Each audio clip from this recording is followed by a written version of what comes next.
Good evening, everybody. My name is Pauline Proch and I am Chair for the School Committee, and welcome to the School Committee meeting of November 3rd. Before I officially open the meeting, I would like to give a heads up to our audience today, and particularly for those who are planning on making a public comment. Public comment is at the beginning of our agenda, and what you will need to do in order to make your comment is to sign into the Zoom meeting as a guest. And so you can go on through the YouTube channel, you can go on through the government website, and you can also find the link on our school website. If you click on the link, request permission to join the Zoom meeting, you will be allowed in. You will have to provide your name and email, and then you will join the meeting. And instead of having to type in your comment, you will raise your hand. There is a raise hand option at the bottom of your screen, and we will be able to see it. And also Jen Erickson, who will be watching out for public comments, will also be able to do that, and she will allow you the opportunity to have your mic open in order to make your comments. I've purposely drawn this out so that this is giving time to anybody who's wishing to do public comment. And I would like to call the meeting to order, please. I am Pauline Proch, Chair of the Nantucket School Committee. Permit me to confirm that all members and persons anticipated on the agenda are present and can hear me. Members of the committee, when I call your name, please respond in the affirmative. So please make sure that you are unmuted. Jennifer Iller, Vice Chair. Present. Thank you. Zona Butler. I'm sorry, I didn't hear that, Zona. Present. Thank you. Tim Lepre. Thank you. Steve Sordovic, Secretary. Present, 5 by 5. Thank you. Staff, when I call your name, please respond in the affirmative. I will be only recognizing the staff who are on the agenda to present tonight. Superintendent Dr. Beth Hallett. Present. School Committee Clerk Logan O'Connor. Here. Director of Technology Jennifer Erickson. Here. Director of Finance Martin Anguloff. Present. Directors of Curriculum and Assessment, Amanda Bardsley. Here. And Jennifer Raybould. Present. Thank you. And I would also like to note that we do have our full leadership team joining us as well on the Zoom call. So welcome, everybody. May I have a motion, please, to accept the agenda? So moved. Thank you, Steve. Second, Jen Iller. May I have your votes, please? Zona Butler. Tim Lepre. Aye. Steve Sordovic. Aye. Jen Iller. Aye. Thank you very much and welcome, everybody. So this is the opportunity now that we go to public comment, and I myself cannot see if there's public comment, so I'm going to look to Jennifer Erickson to let me know if there are any comments that have come in this evening. I don't see any comments on YouTube. There are 11 people watching. Great. Well, welcome everybody watching us. Okay. Thank you very much. Well, then at this point, I would like to move straight into the superintendent's report. Dr. Hallett, would you like to begin your report? Yes, thank you. Good evening, everyone. Before I begin with the items that we have listed on the agenda, I wanted to add 2 additional updates. First of all, we just completed in our schools 2 professional development days where one of the most important topics that we addressed was educator self-care. If there is one thing that we have realized over the course of the past few months, it is the necessity for educators to take care of themselves and each other. I have shared numerous times with leadership and staff that metaphor that we all know about the oxygen mask, where flight attendants tell you at the beginning of your flight to put on your own oxygen mask before you help others. And in these confusing times of the pandemic, the leadership team felt that it was really a priority to include some professional development in our professional development days yesterday and today that was around teacher self-care. So I wanted to share some examples because I think the staff really took great advantage of it. We had some excellent opportunities and offerings. There were some yoga classes, there were guided meditations, listening circles. We had events like puzzle building, adult coloring, where you were not allowed to speak at all about school, cooking classes, nature walks, board games, bike riding, and something that I can't pronounce very well, but perhaps someone can help me, Jin Shin Jutsu, which I believe is perhaps a martial art or some kind of meditation or movement strategy for relaxation. We do talk a lot about embracing the whole child when we are talking about our students. And to do this, we must be sure that those who teach them every day are also embraced and cared for during this time of stress and anxiety. We are all human, and it is really necessary to take care of ourselves and of our colleagues so that we can then take care of our students. So I just wanted to share this special piece to start off. And I appreciate all the work that our leadership team did in putting together this professional development focus, but also teachers and educators who jumped right in to offer their own services and their own abilities to help and share and do things also for self-care. So that was one piece I wanted to share. A second thing I wanted to share was to address a couple of questions that have come up this week about our positive cases that have affected our schools. I want to assure everyone out there that while we are concerned for the health and well-being of our staff and our students, our health and safety protocols are working.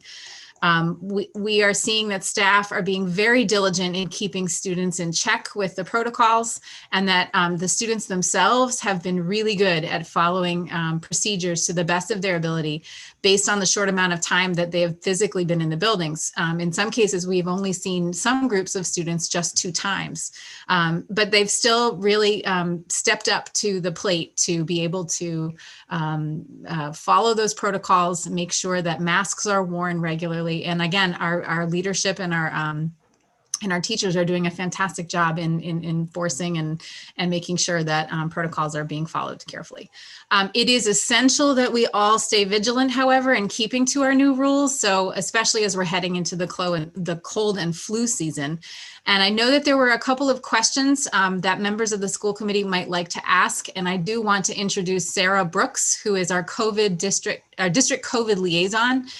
She is present and happy to also answer questions from a more professional medical standpoint. And she has been heavily involved in the positive cases and assisting in contact tracing and working with the Department of Public Health and the hospital. So I'm happy to entertain any questions or discussion that might be around this topic. Okay, that's a great opportunity to take a break at the moment and to go through our committee for questions. Steve, comments, questions? Yeah, we've seen a lot of changes. We've learned a lot since March and April, that's for sure. And the concern that I have now is that our lunch times are more, God, I wish I could think of a word other than dangerous, than we originally thought. The original research focused on sneezing and coughing and 6 feet of distance. But the most recent studies, research studies, have now made it clear that aerosolized COVID can travel up to 20 feet. My concern now is with what happens when a student is diagnosed and has had lunch with, just using a round figure, another dozen students in the classroom. The 6 6-foot rule is old school when you think about aerosolized COVID, masks off for 25 or 30 minutes, kids talking to each other, most likely in loud voices, which would projectiled COVID farther.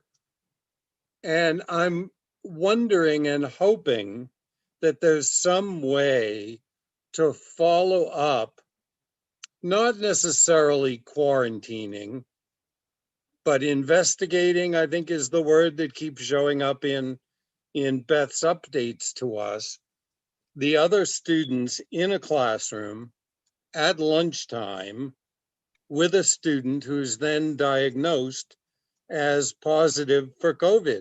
That protocol of 6 feet in at lunchtime does not seem to be correct anymore. Thoughts, comments?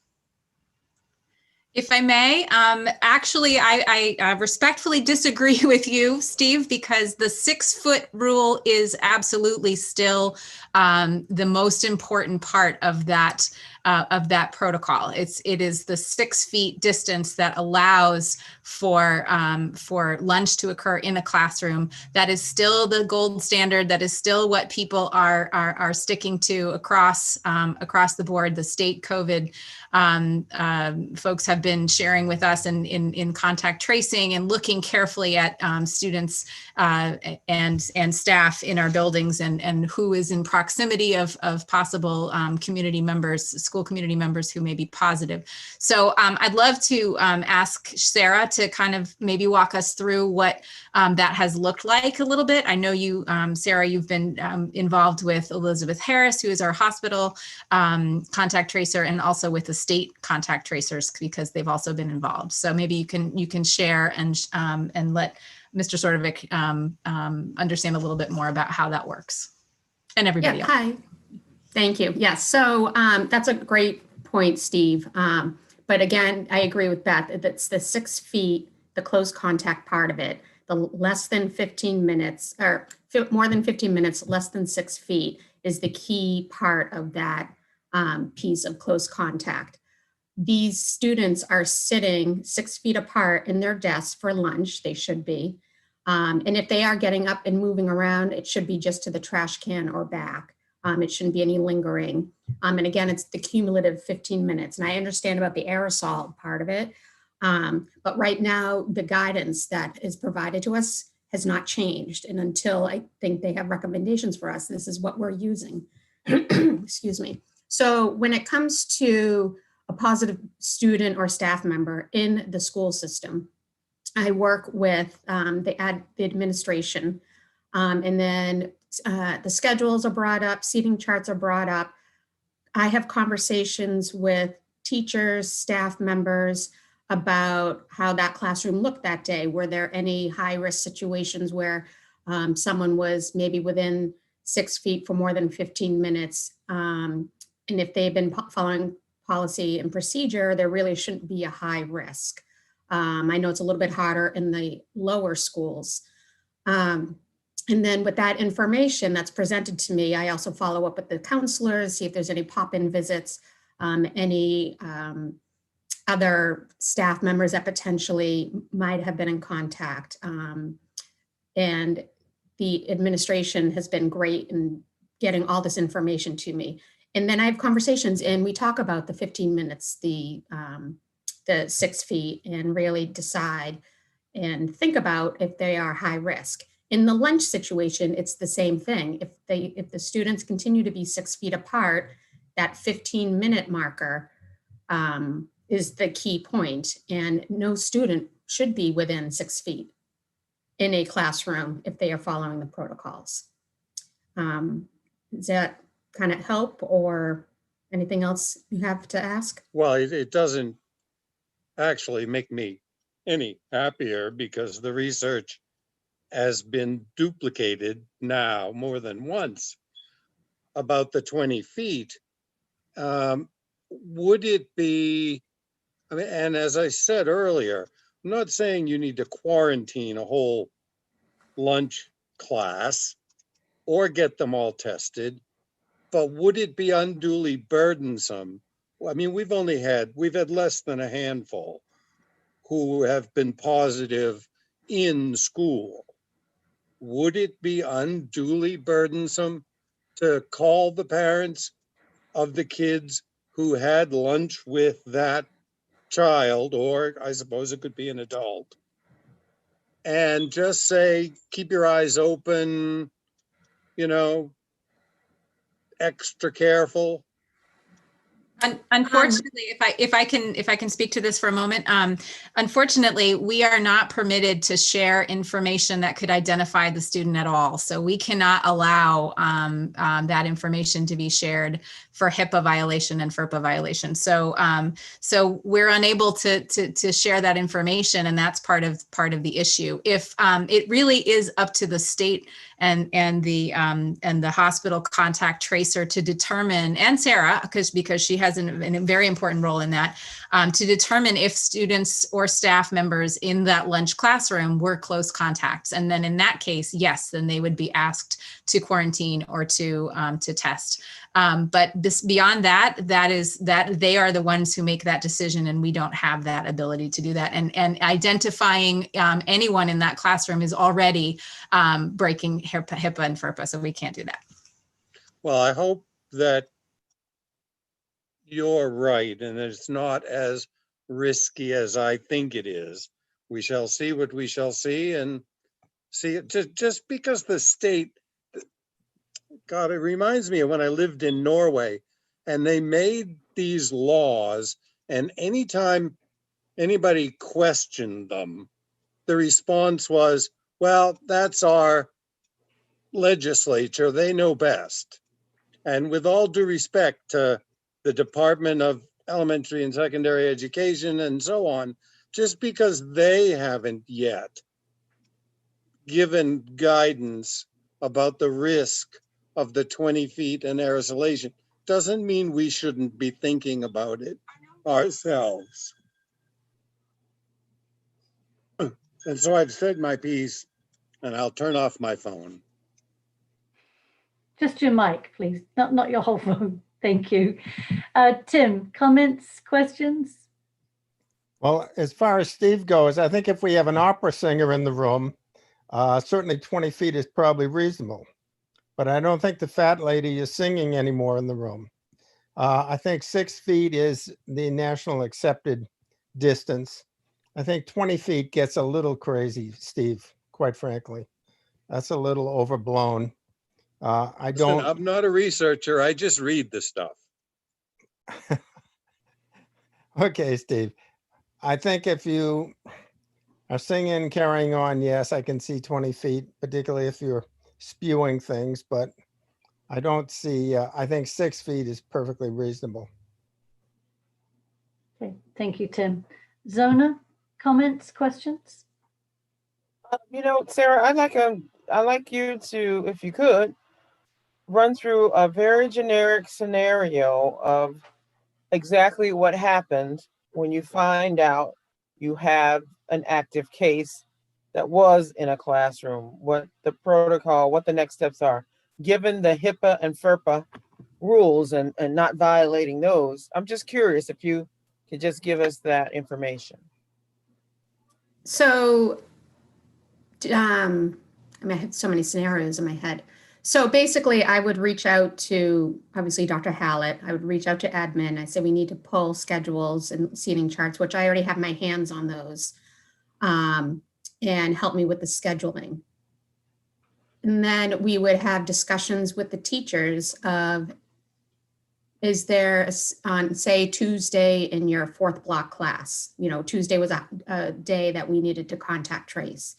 So we would talk to those teachers, and in each scenario, was there any student that was within 6 feet of each other for 15 minutes, or were you at risk? Again, with the close contact. And most of the teachers that I have talked to during this process have maintained that protocols in the distancing, which is great.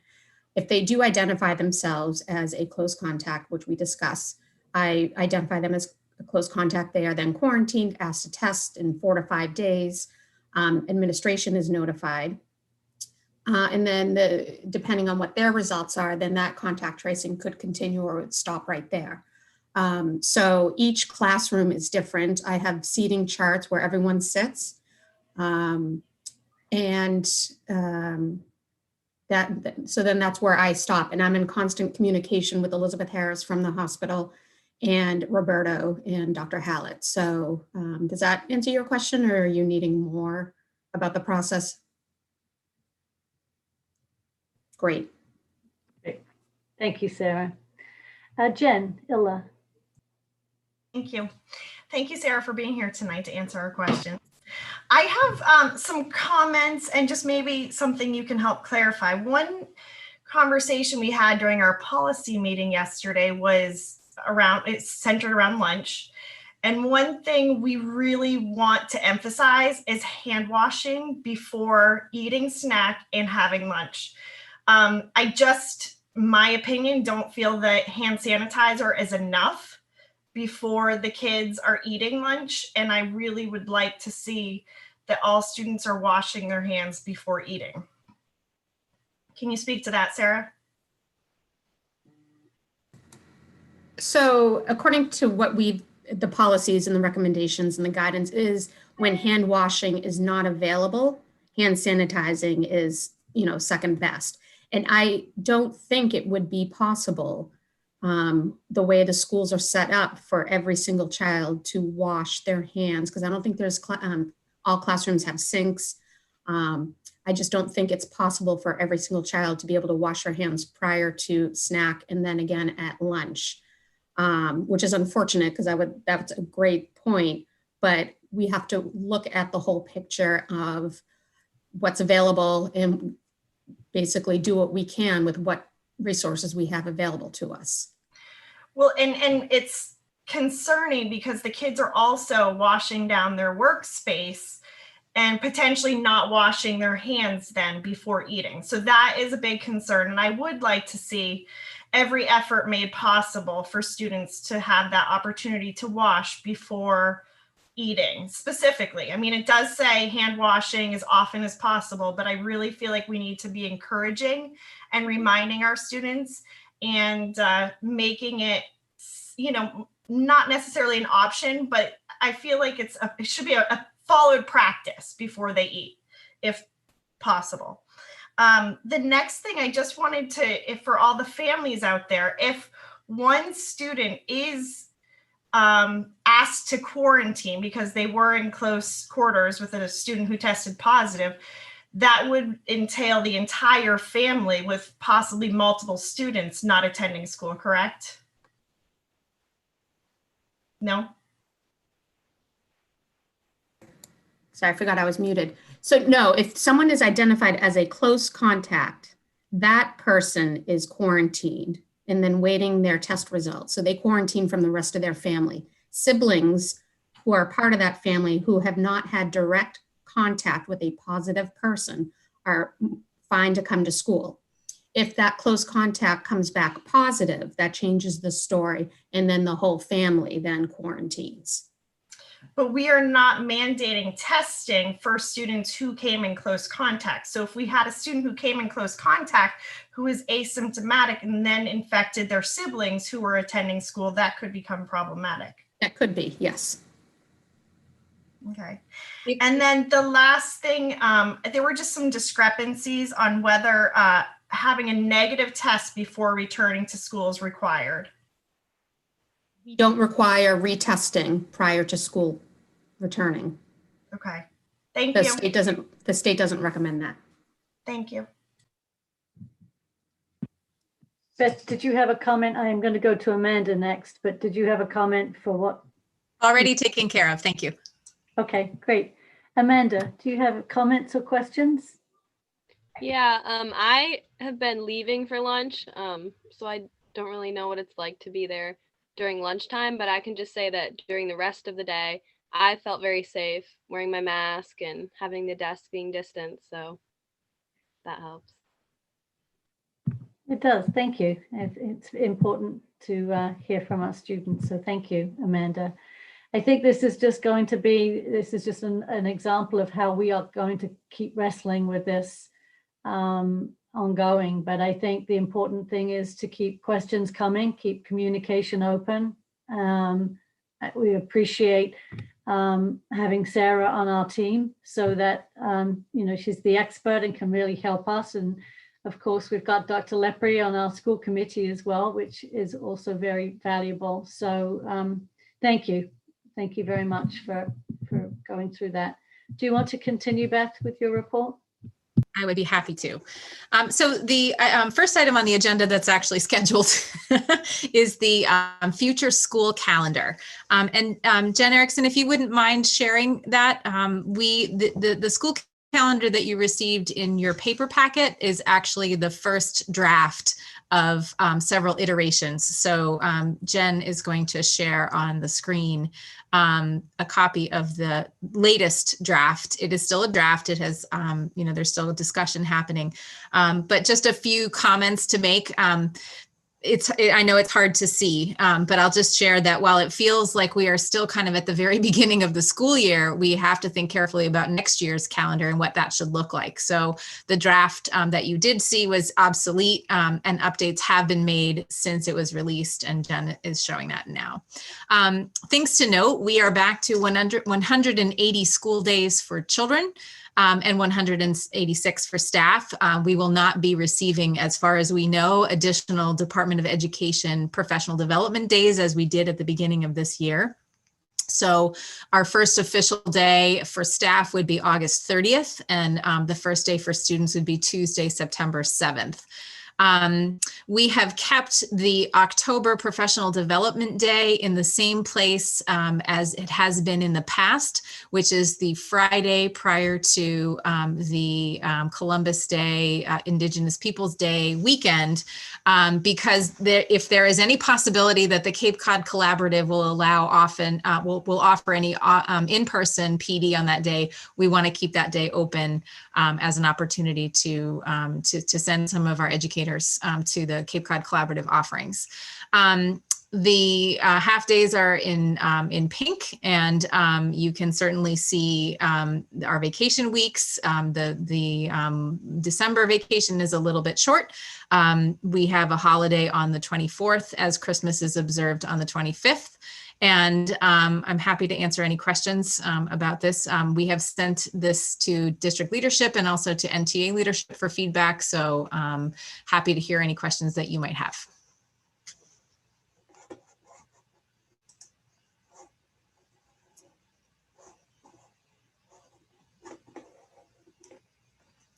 Oh, Zona? Yep, sorry, I couldn't unmute for some reason. That's okay. Zona. Jen, can you scroll down the calendar so I can see the December, January together, please? Not possible, is it? What's your question? I may be able to answer for you. I don't have, is this year? This is 2021. No, this is next year. We're looking already into next year. Scroll back up, please. All right. Thank you. No questions. Thank you, Zona. Steve? Yeah, we have traditionally had, if you could scroll down so we can look at April, we have traditionally had our April vacation a different week than the rest of America. And I'm wondering whether we're going to get significant parental feedback about that. We have in past years gotten a lot of feedback when we've tried to change that. So if I'm not mistaken, Mr. Sordovic, I believe that you're referring to the February or the winter break. That is the break that has always been a week after the rest of America. So if you'll notice, our February break for next year would begin on the 28th of February. The holiday week with President's Day is the week before, and that is traditionally the week that the rest of the world takes for vacation. And yet we would start on the 28th and have the first few days of March be our vacation week. But April traditionally does incorporate the holiday, the Patriots Day holiday. And we do have that week usually with other districts. Well, I knew it was one of those vacations. Thanks, Steve. Tim, questions, comments? No questions. Thank you. Jen, Ella? No, not at this time. Thank you. Okay. Amanda? No questions. Thank you. I might ask if we could, on the where we've got Columbus Day, if we could also put in Indigenous Peoples Day so that we could have that recognized as well. I would be happy to do that. I actually tried and it didn't fit, but I think I was we going to say, I think we can make it fit. We can try. We'll do better at that. Yeah. If you go smaller font, I realize I won't be able to read it at all. But My question, Pauline, if we Yes. do that, do we run into the situation of missing some other people's day? I just think we have to be careful how much we put on there unless we go all the way. That's just my input. Yep, I hear what you're saying. I think particularly because of this this holiday is that it is both recognized, it's recognized as both. And I think that there are very strong feelings. But didn't Juneteenth Day get added as an official holiday this year? Does anybody know the answer to that question? I don't know that answer, but I think we should look into that. Yeah, because that's where I'm going, is that Yep, at some point. yep, no, I hear you. All right. Director ask Zona, did you mean officially by the state of Massachusetts? Because we haven't done anything here that I know of. Yeah, I'm not sure which one, Steve. Because of the pandemic, it didn't get very much attention, but I did hear something. So I'm not, informed enough to answer that question for you. I'm sorry. Just like it to be looked into further before we make that move. Yeah, no, I Absolutely. absolutely agree with that. I think there are some states that have done that, but I don't think we've done it here in Massachusetts yet, which doesn't mean we couldn't do it here in Nantucket. Logan, I see your hand up. It hasn't been recognized as a federal holiday either. And this calendar pulls, with the exception of Patriots Day, is recognizing the federal holidays to date. Okay, thank you for that. Well, if you wouldn't mind doing some research on that, that would Pauline, be. it is recognized as a state holiday, a Massachusetts state holiday. Which one are you referring to, Jen? Juneteenth. Thank you. Thank you.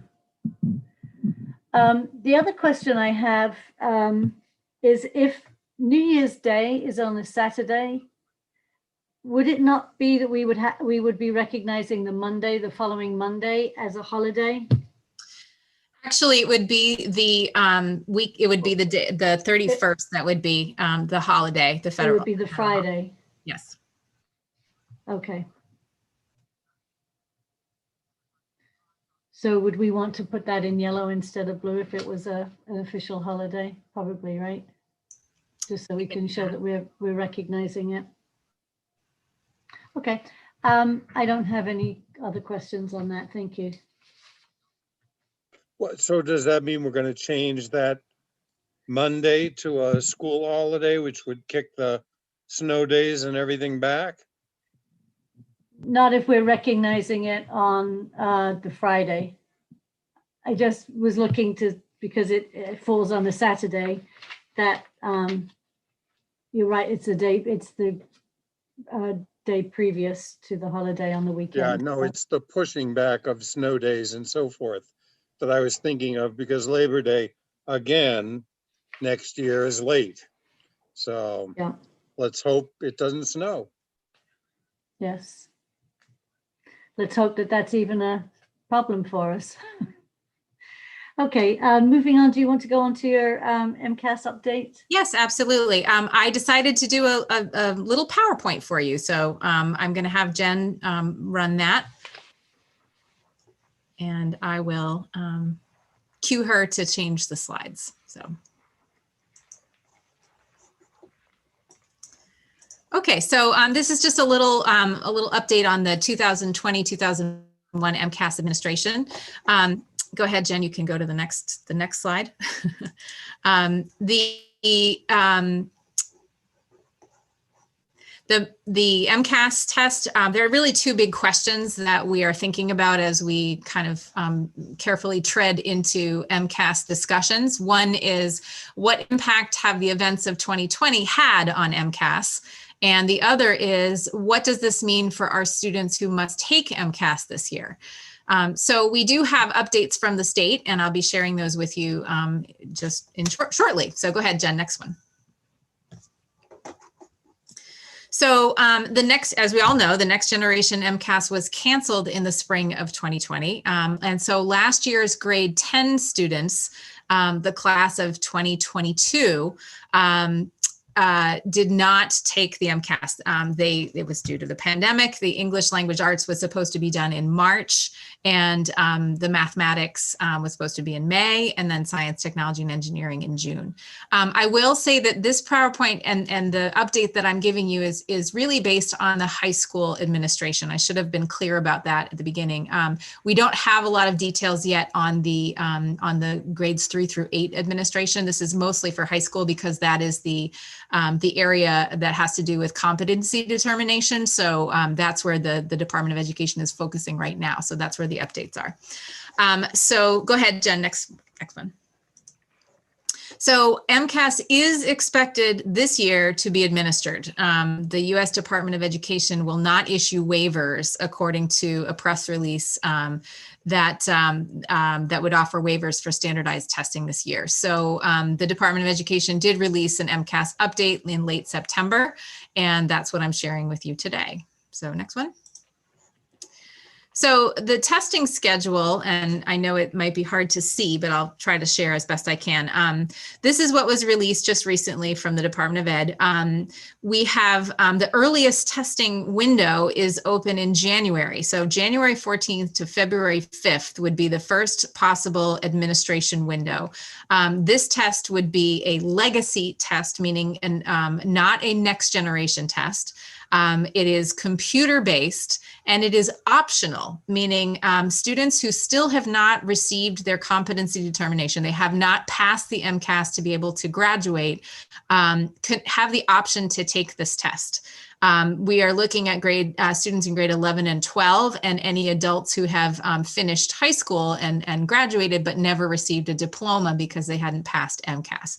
So in Nantucket, we are making recommendations for our seniors particularly. Grade 11 has a few more opportunities to test, but we are looking specifically at our seniors and any graduates who still need to pass the MCAS and to invite them. But it is purely up to the students to make that decision. We have to offer it, and it is up to them as to whether they want to take the test in January.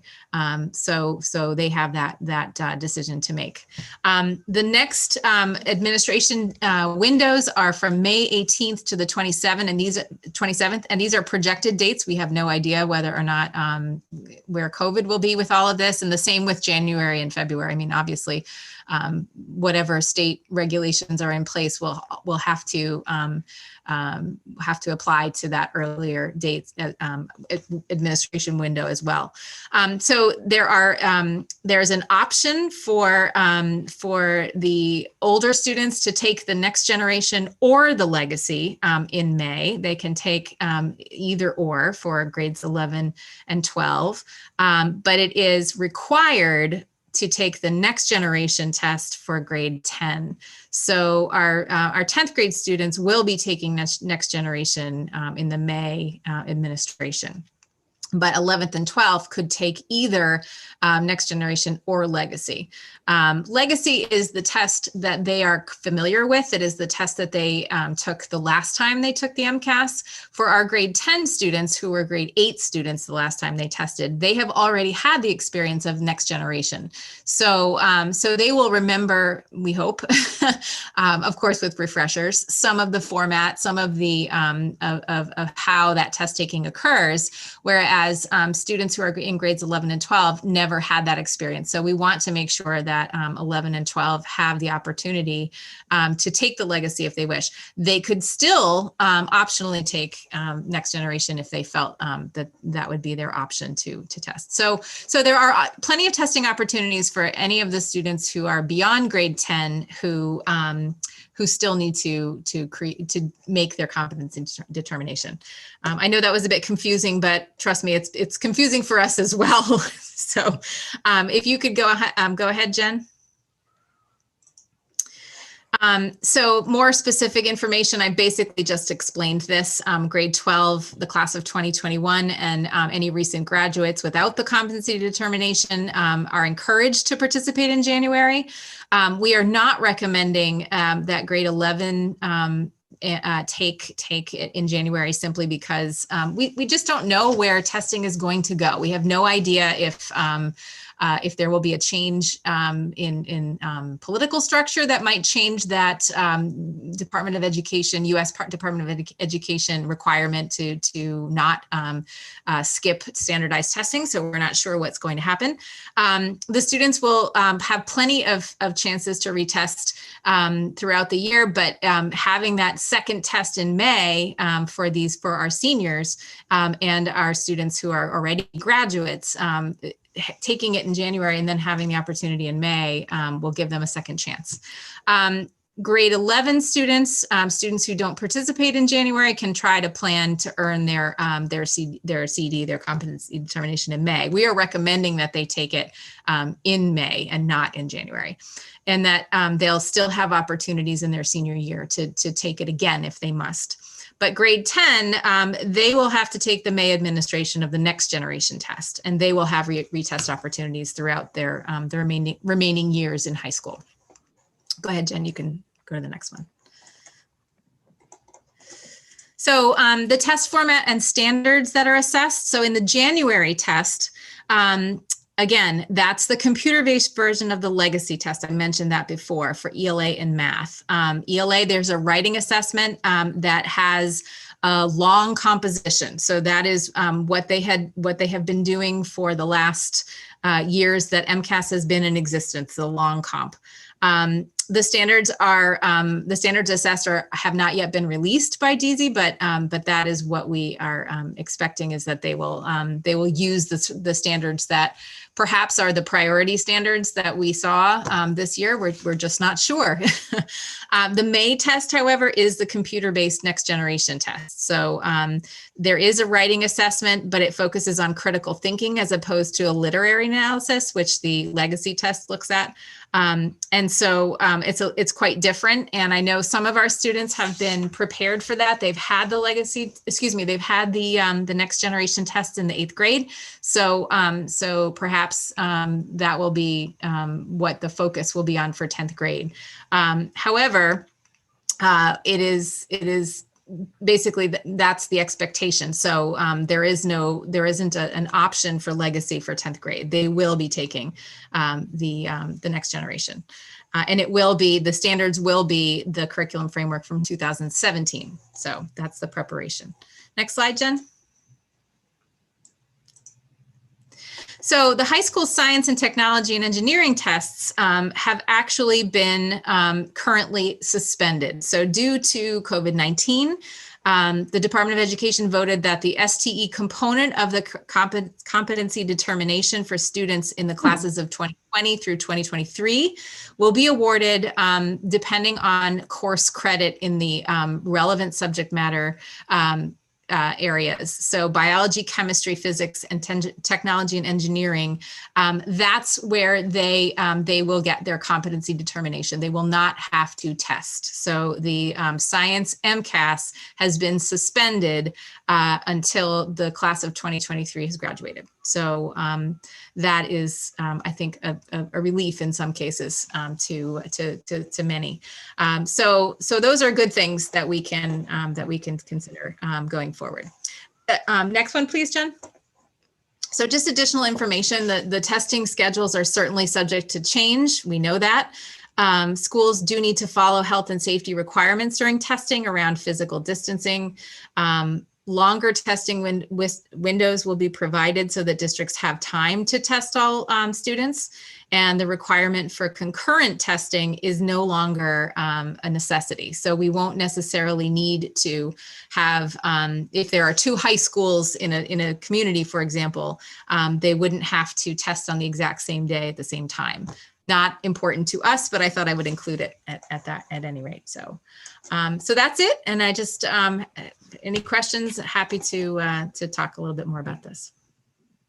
Thank you, Dr. Hallett. And to my, oh, thank you. I was just going to say to my school committee members, when the screen is shared, you don't all show up on one screen. So I'm going to start with Steve and see if you've got questions or comments, Steve. Yeah, mostly a comment. Assuming that we stay hybrid, our kids will have missed so much. Is there any indication yet from the state that they could modify the standard by which they, I don't know what the right wording is, by which they determine competency? I think that they are going to have to make some, this is just my humble opinion, but I think they're going to have to make some adjustments because we could see many people not receiving a competency determination. So I think they still have to release the standards that will be assessed, and they need to release, and at that point, then they'll need to share at some point what this test will really mean and what how they're going to score it. So I think there's a lot that needs to be determined. I think they're following the requirement from the federal government, but I'm not sure that they have all of the answers yet. But soon we will need to know because we need to prepare our students. So we hope to have. I apologize if I missed it, if it was at the beginning of your presentation.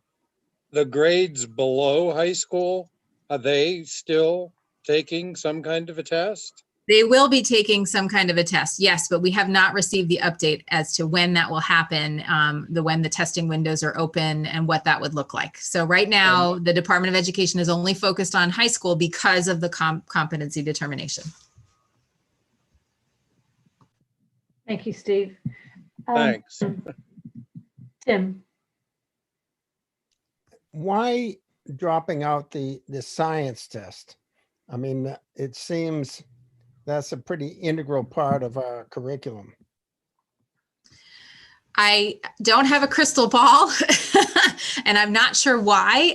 That's a good question. I would imagine that it might have to do with the fact that there is a perhaps that you know what, I really can't, I don't know. I'm going to have to do a little research on that and find out why, but it's, I could only predict that it might be because courses may be changing. Within the year, we haven't been able to, you know, standards haven't been, it's a really good question. Let me see if I can dig in a little further with that. You stumped her, Tim. Yes, you did. Zona. No comments, questions. No. Mandy Bardsley may have the answer to that. I just saw Mandy's hand up. Mandy, did you want to tackle that one? Well, I don't know if I know the full reason behind their thinking, but the test at the high school is the science test is also in the process of changing to address the new standards. And so there's a twofold situation that's happening. And I think that's making it more complicated for science and from the other areas. And Beth, please correct me if I'm wrong. The 9th graders are still going to be taking the biology test But Yes, it's that the is true. 10th, the 11th, and 12th graders are the ones that have been excused. Yes, yes. If you didn't do the math with the years of graduation in that slide, yes, the 9th graders are still taking the biology test. Yes. Great, thank you. Janilla. Thank you. I just want to make sure that our students that need to take this test to graduate, that they're aware that they're in that situation. They're Yes. fully aware. Absolutely. We are making sure that I'm sure that Mandy and Jen Saradellis have been in contact with those students and are making them aware that they have, first of all, the opportunity to come back, especially if they have already graduated and left the building. I know that they're in contact with those students and getting them information about the administration. Thank you. And that will be done in the school for the students who've already graduated. They'll be coming into the school to take that test. We assume so. The logistics still have not been determined, and we know that those still need to be assessed by the Department of Education. And we are going to have some kind of accommodation made for people who cannot come in the building and would have to test from home. So these are all things to be determined and questions that I think all of us have as to how that could even work. So to be determined. Okay, thank you. Amanda, questions, comments? No questions. Okay, thank you. I just have a question. Where does this stand for our EL students? Are there any changes or any differences in what was already previously required? I don't believe so. I believe that the expectation is that they test with accommodations as has been done in the past. So we would continue to test them, and that they would any newcomer coming in their first year would be able to waive the ELA test in their first year and test in the second year. So I believe everything is the same. Kelly, have you heard anything different? If you're on. Kelly is on. Yep, she's right there. You muted. Hello. Yep. I have not heard anything different about them waiving anything for the Ls. Our access is planned as usual. There is a slight difference. I think they've extended the window for access this winter by 10 days. But otherwise, everything's just as normal. Thank you. Thanks, Kelly. Welcome. Okay, moving on to enrollment. Yes. So you have received enrollment, and you will notice that we are down 11 students from last year. There are still so many moving parts right now. It's really challenging for us to determine specifically how our numbers have been affected. You heard Logan speak in our last meeting about homeschool, and we believe that some of the of those numbers are homeschool students and homeschooling requests. But there's really many areas of speculation that we could look at as to why our numbers are down. But that's what we've got, and we haven't.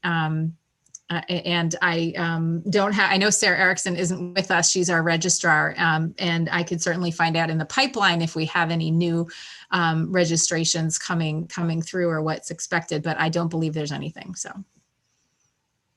Great, thank you very much, Beth. Sure. Steve, questions, comments? Nope, thank you. Okay, Tim. No questions. Thank you, Zona. Janilla? Amanda? No questions. Great, thank you. Thank you, Beth. Does that conclude your report? It does, thank you. Okay, thank you. Before we go on to our presentations and discussions, I just want to remind our administrators, of course, and our staff that we do, and this is going back to Beth's earlier report on the professional development opportunities. I did have an opportunity to be with a small group of staff with Mandy Vassell this afternoon out at the Shipwreck and Life Saving Museum. And of course, I'm personally involved with my husband being a teacher at the high school. And I think the opportunity that you all gave to our staff was really appreciated and necessary. And I know that it doesn't go past us at all at the school committee of just how stressful and how difficult the days are, and not only in planning and organizing between teaching online and in person, and the stress that all of that involves. So I just want to remind everybody about the EAP, the Employee Assistance Program that we have for everybody that can help and is there. It is free, and it is to really utilize the services for when you need it.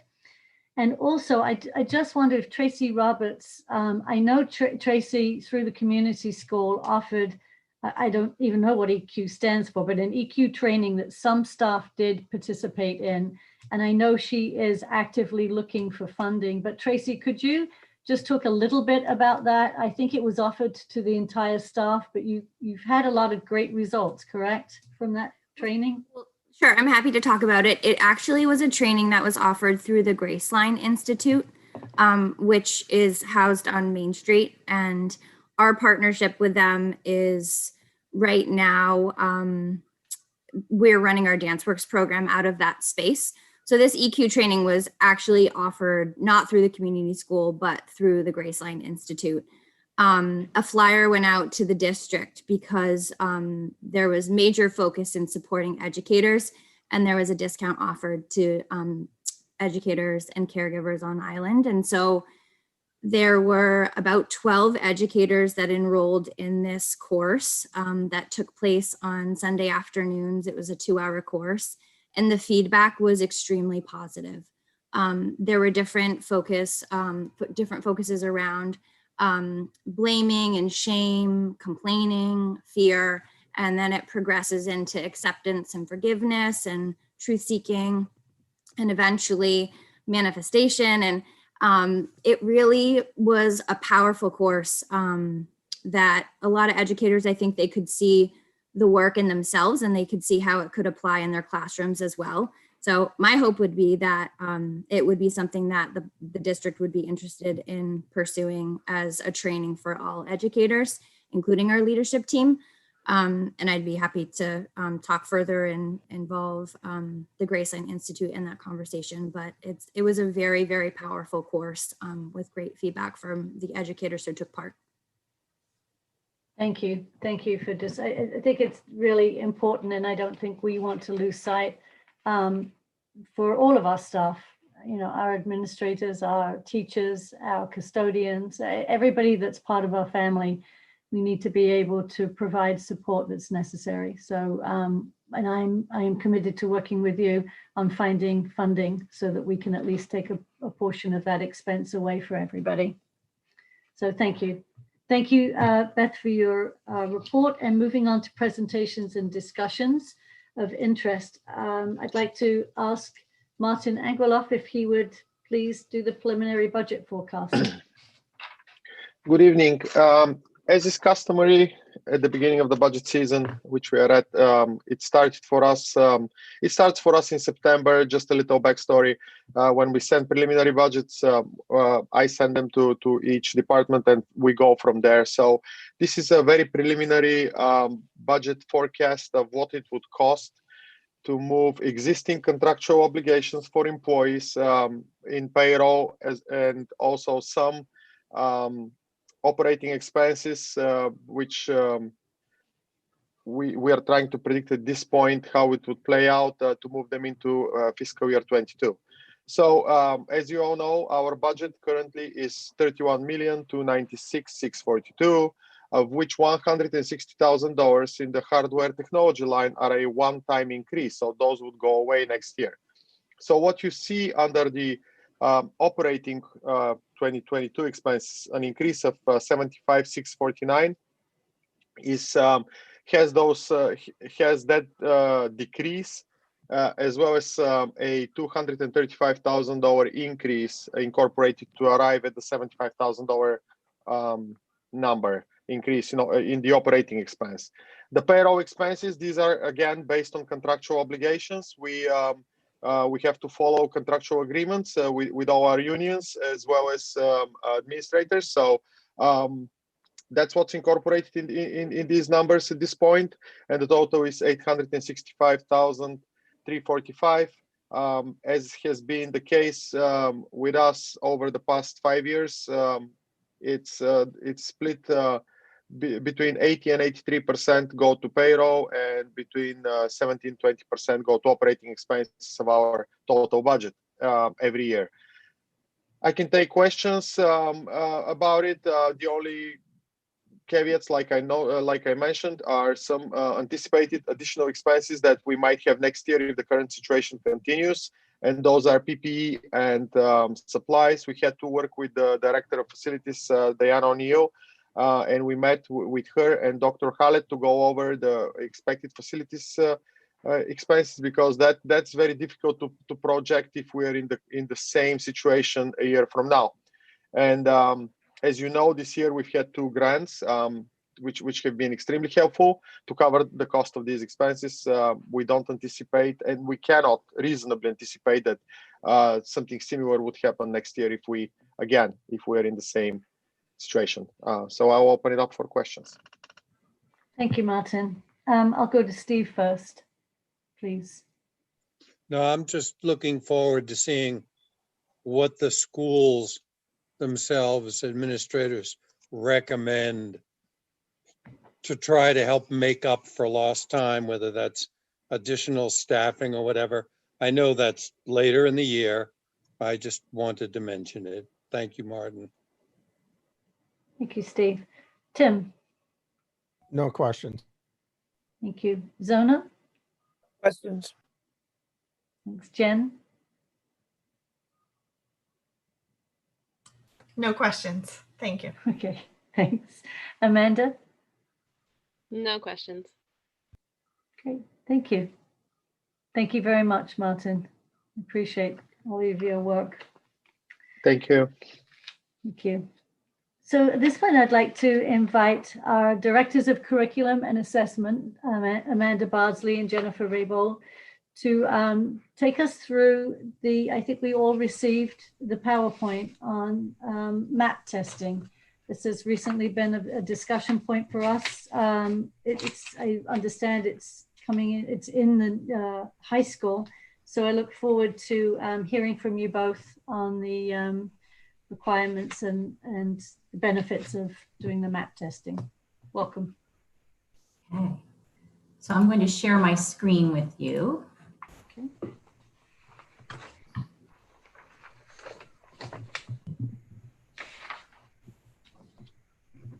All right, can everyone see that presentation to the school committee? Yes, okay. All right, so our objectives today are to help you understand the reasons we're utilizing the MAP in the Nantucket Public Schools, to learn about how the MAP works, what it measures, what is assessed, and what it looks like, to understand how we use data to make informed decisions about curriculum instruction, to learn about the reports and the data available in MAP, and to review some very preliminary fall MAP data. We just closed the window last Friday, and after we close the window, there are about 24 hours before we can even see district level. So we have very little time, but we have some preliminary data that we can share at the end of the presentation. So just some information about why we're doing the MAP. The MAP will help us assess where students are in terms of their knowledge and skills to adapt instruction given the interrupted education. We have no data from students from the past 8 months. Since we didn't have Mcas scores, all the SATs have been canceled since March. Our AP testing, even at the high school, was very limited. And because of the pandemic, a lot of the end of the year testing that our elementary schools do and the MAP testing that the middle school has done for the past 9 years was not done. So we really have a need to see where students are, where those gaps are. Also, the data will be used that because the data is on the computer, it is available immediately as soon as students are done with the test. And what that means is that it's immediately applicable, as opposed to the Mcas, where we get results 8 months after sometimes students take the test. In which case, additional instruction has occurred. We can immediately look at that data and say, how can this change what we do in the classroom? It's also really important with the map. It's important to understand how our students compare to external comparison groups. And because the map is normed, we do have that comparison, for example, national peer groups. And then we can assess the relative strength of our students and our curriculum and instruction. So when we look at some of the data, we will see here's the national norm and here's where Nantucket students are. And that's really important for us to have that comparison to make sure that, we all think we're doing well, but how do we compare to the rest of the nation?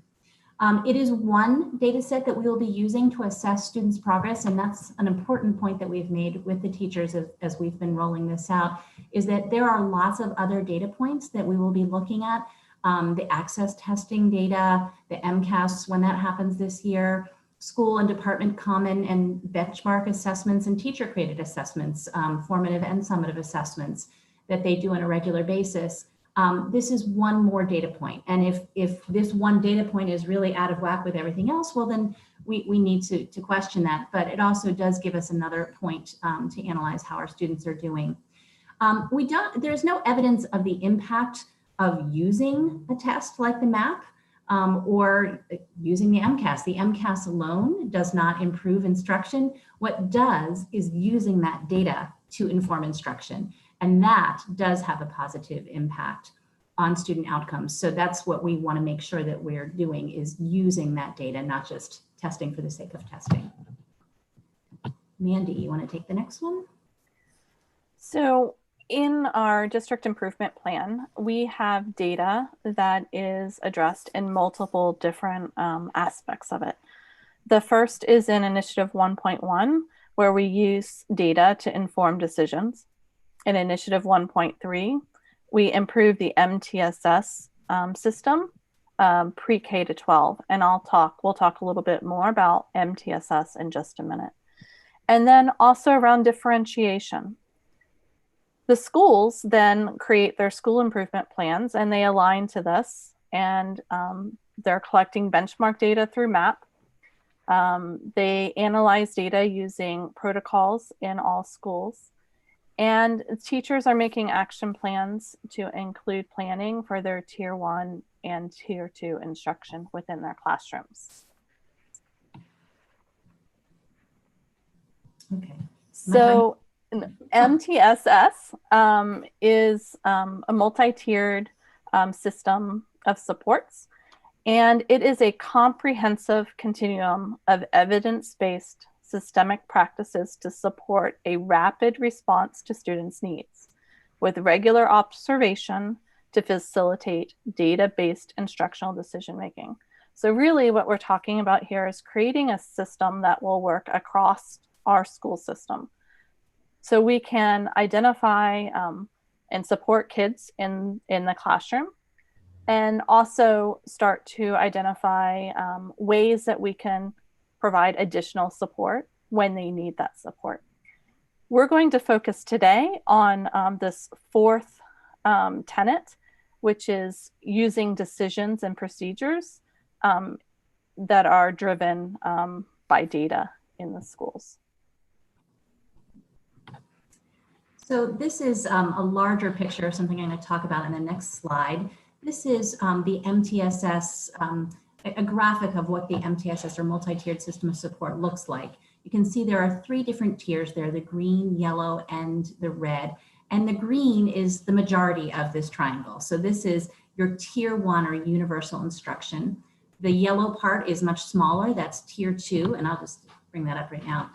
So Tier 1 is universal instruction and support. So this is general education. This is the kind of instruction and support, whether behavioral or academic, that happens in all classrooms and meets the needs of all students, right? It's the core instruction. And there can be lots of different supports that are a part of that core instruction, but they're available for all students. So it might be having rubrics or having models available for students for performances that they're asked to complete. It might be having really differentiated modes of presenting data, presenting information, or asking students to communicate how they have learned. But this is something that is available for all students. Tier 2 is targeted interventions and support. These are students who are not able to perform with just the universal instruction and support. They need additional and targeted instruction and intervention. This might be some small group pullouts or some push-in support personnel in the general classroom. Tier 3 are intensive interventions and support. Usually by the time we're in Tier 3, we're talking about an individualized education plan. These are more focused and targeted supplemental support in addition to and aligned with that core Tier 1 instruction. This is not instead of, this is in addition to, and all the Tier 2 and 3 interventions are always in addition to the core instruction. We don't pull students out of core instruction and put them in a small group for their instruction. We do this in addition to. So I think that's really important to mention. And knowing where students are based on the data that we get from the map and other sources of data help us to identify which of the students are not succeeding with just Tier 1 instruction when we need to look at additional instruction, additional interventions that may need to happen. I think the thing that's important to remember here is when we're trying to build this MTSS system, is that we want multiple pieces of data, and MAP is just one of them. So we're really looking at trying to figure out a profile of a student and how we can help those students, what ways we can adapt our instruction to help them. And MAP is one of those ways that we can do that. So MAP adapts to each student, which is something that is really, really cool. So it is a computer adaptive test. And you can see in this graphic how you have the green boxes and it goes up after a green. And then if they get it wrong, it goes down. And then if they get it right, it goes back up. And then if you get it wrong, it goes back down. So it goes through this process of trying to figure out the student's exact level, or their what they call the Writ score. And Writ is for Roche, which is the type of modeling that is used for this adaptive test. And so the Writ score would be the very last correct answer there, would give us where the student's ability is. So it's really, it allows the top performers to be challenged, but it also and it doesn't overwhelm some of our lower performers because they aren't being challenged above their level. So we're really trying to figure out exactly where they are in their zone of proximal development. So an example of that is if you have a second grader who is significantly below in their reading level and they're not yet reading connected texts, so whole sentences. If they are getting those questions wrong or they're not able to read those full sentences, the questions will start to become easier. So it might focus on foundational skills. You know, can they decode a word? Can they pronounce it? Can they hear the syllables in the word? And it will go down as far as concept of print, which is something that we teach in kindergarten in order to find out what that student's just right level is. The map also measures growth over time. So we have this one system that we're using from K to 9. And so we're going to be able to see what the students know and how that changes over time in different subject areas. That's the main point there. All right, and then the third thing is that MAP is norm referenced. So we know that when we do assessments as teachers, we're able to compare our students to a student to our group of students. This is, or we might be able to, if we have a benchmark for our school, we could compare a student to how students are performing in the school. In this case, we're able to compare to the 10 million students around the country who are taking this test at the exact same week that our students are taking the test. And so this gives us information about how our students are doing compared to the rest of the country. And it allows us, you can see the chart is small, but provides the norms for the fall, the winter, and the spring, and how those norms change over time. And you can see just from the numbers, the mean or the average Writ score from kindergarten to first grade is almost 20 points, because there are such dramatic changes in students' skills when they're younger, whereas from grade 9 to 10, they're only 3 points away, because the growth is so much more incremental at those ages. So you can see kind of how much growth we expect that we would like students to make in a year, in a given year. So what are we assessing at Nantucket Public Schools? In the elementary school, we are using a fluency assessment, and that actually is the students put on these earphones with a microphone, and they are asked to read different sentences, and it records them and scores them, uses the same technology that Siri on your phone, if you have an iPhone, uses. They also are taking the reading, a younger level reading, K-2, and math, K-2. At the intermediate school, we're looking at reading grades 2 to 5 and math grades 2 to 5. At the middle school, we're assessing all 4 areas: the reading, the math, language, which includes grammar and writing, and science. And at the high school, we have reading. Depending on what math course students are taking, they may be taking the algebra test, the geometry test, or the math 6+, which is for students who are taking some lower level foundational courses. We have the language and the biology or life sciences assessment. And I thought it might be useful for you to see some sample questions and how those differ depending on the Writ levels. So in the different tests have subtests. One of the subtests, the sub-scale areas in mathematics is number sense.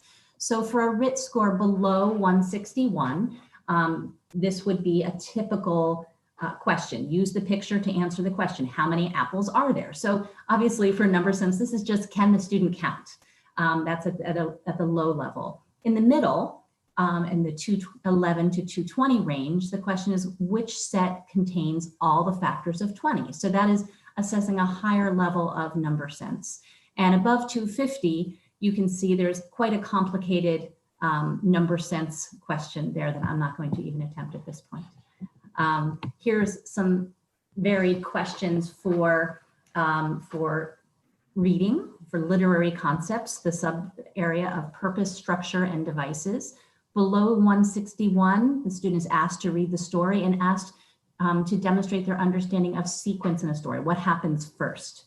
In the second example here, there's a passage that asks, how do readers learn about Laura? So we're really asking the students to infer some information. At the highest level here, students are asked to read a poem and explain how an extended metaphor works in the poem. So you can see that the skill level, even though it's the same sub-skill area, the complexity becomes much more difficult as we go up in the Writ score. So how are we using the data? Well, at the district level, principals and administrators can analyze performance and progress of a grade level, of a school. We can also look into demographic categories. We can look over the entire district so that we can make recommended changes to curriculum or instruction or programs that we have to support students. At the classroom level, teachers can use the scores to inform instruction, personalize learning, and monitor the growth of individual students. And at the student level, teachers on student success teams can use this data to help develop support plans for struggling students that are brought to our attention. Schools can also conduct further diagnostic testing for students who have been flagged and provide extra support as needed.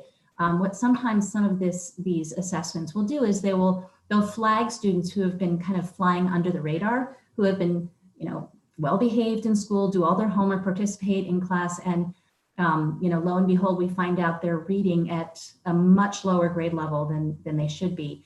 That might give us pause to reason to really do some further diagnostic testing. Maybe this is a student who's quite intelligent with a very good memory, but is in fact dyslexic, which are categories that actually often go together with students. So we might have to dig down into that and do some additional diagnostic testing.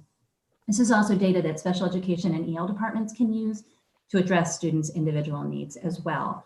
The last 2 days, we've been working with the teachers during our professional development time to look at the MAP data. And we have been looking at all 3 of these levels, really looking at the grade level and just trying to make some observations about what it is that we're seeing at the district level, the grade level, and in teachers' individual classrooms and at the student level, trying to make some inferences about why we're seeing what we're seeing, and then starting to make some plans for how can we address what we're seeing. If we're seeing some gaps, or if we're seeing some students who need some extra support, what are we going to do about that? And this is a conversation that we will continue to have throughout the year.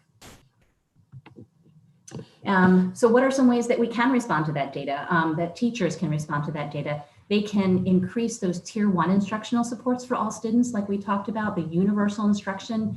We can increase supports for all students, including very explicit differentiation for our English learners and students with special needs. This year in particular, if we identify some standards that are kind of in the red and it's color coordinated, color coded, as you'll see that in a minute, you'll see what that means. If the whole class is kind of in the red, that may be one of the areas that we really didn't get to last year because of the pandemic. And it's really important to determine when those standards, or if those standards were previously taught, and if they weren't, how do we make up for those skills? When do we teach them this year? If there are some standards that are in the red for small groups of students, how do we support those students through teaching or reteaching, review, and practice? We can identify instructional supports that are specific to individual students or small groups of students. And we can also decide, okay, given that we know that this is an area of struggle for students, what kinds of formative assessments will address these standards? And when will they be given, so that we make sure that we don't wait until the end of the year before we assess again, that we really can determine whether these students are progressing throughout the year. So Mandy's going to talk to you a little bit about some of the different reports. There are dozens of reports that are available through MAP, but these are some of the ones that we have been starting to look at this point. Let me unmute. The first one here is a grade level report. So if you are a 5th grade teacher or a 7th grade teacher, this is a report that you can look at to see how the entire grade is doing. The important pieces on here is that the first arrow is pointing to the mean Writ. So this is the average Writ score for, in this case, it is the 3rd grade. And that can be compared to the second arrow, which is the norm grade level mean Writ. That is the 10 million students who have taken the test. So we get a comparison for the grade, our grade 3, to the rest of the country. You can also see that it breaks down. There's a nice graphic on the left-hand side on the bottom where we have the red, orange, yellow, green, and blue, and those break down into the percentile ranges. And so we can see visually how our students are doing, and then we can look at the percents actually in the table on the right-hand side. So if we can go to the next slide. This is an example of a class report. So very similar to the grade report, but this is what each individual teacher would have access to. And now you can see that it is the mean report for this teacher. There are only 20 students that have taken that test. We hadn't closed the testing window when we pulled this. So normally there would be the district or the grade level mean would be included there. And then we can compare it again to the norm for the entire country. You can also see that it breaks down. This is a growth math 6+, and it is broken down into the subcategories that we can dive into in more depth. And I can show you in just a minute how we can take that and make an action plan to move forward. This is an example of a student profile. So we started with a grade, we went to the class. Here's an example of looking at a student who has taken this test 5 times, and we can see the growth that they have had over time. This particular report is interactive and it's very helpful, and it links to a learning continuum, and we can take the exact scores where they are and figure out where we need to move. So what standards we need to address in order to move forward. This is one of my favorites. It's a quadrant report. And so what it does is, in the green, we have our high achievement, high growth students. So this is one particular class. In the yellow, we have high achievement, low growth. In the orange, we have low achievement, high growth. And in the red, we have low achievement, low growth.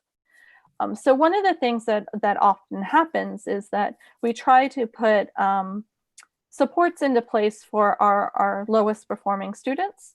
And we might put in extensions for our highest performing students, but we really need to be focusing on these, the students that often get overlooked that are in the middle, right? So the high achievement, low growth is an area that is very interesting to me. And then really the low achievement, high growth, these are the kids we want to try to push a little bit more and get them just over the hump so that they are seeing a little bit more success. We won't be able to see any of these until we have at least 2 test administrations this year, but that will be coming up. And then this is the class breakdown by Writ or goal report. And what this does is it takes the students. So I have faded out the names and the scores, but those would appear on the right-hand side. And it is linked exactly to the standards and to their Writ band. And so this gives us the standards that they are ready to develop and what they should be working on and where they are. It's that just fit that we need to be focusing on in our classroom instruction. So because it groups the kids into bands, it is a great option for a workshop model or for creating some differentiated instruction. So we have just pulled a few, there's a ton of data that we could share with you. We pulled a few from the 4 different schools. I wanted to pull out in particular these are our kindergartners. These are the students who just joined us, and these are their initial scores when it comes to reading. You will see that the mean Writ that the first arrow is pointing to is slightly higher than the norm, 138 versus 136. But you'll also notice that there is a large variance across the students. There's a fairly equal distribution across the percentile bands of the red, orange, yellow, green, and blue. And this is totally typical for kindergartners because they're coming to us, some with preschool, some without, some with a lot of education in the home, and some without. So we're typically going to see a great deal of variation with our incoming kindergartners. This next one is grade 1. And this one was a little concerning to us. Our mean Writ with our first graders this year was 150, and that was lower than the norm, the national norm, 155. You can see that there's a lot more red on that graph below. We think this is a possible effect of remote learning for our least independent students. And you can see, we see this in all areas of literacy, language and writing, foundational skills, vocabulary use and functions, and literature and informational text. It lets us know that our first grade teachers have a lot to do this year because these students did seem to lose some ground with the remote learning. This next one, we're looking at grade 4, and this is a math report. And some of the things that were interesting on this one is that 48% of the students are below the 40th percentile in math, and 25% are above the 60th percentile. So we have a little bit of a divide there. And then it appears that geometry should be an area of focus for these kiddos. There are other areas as well, but that is one that struck out to me.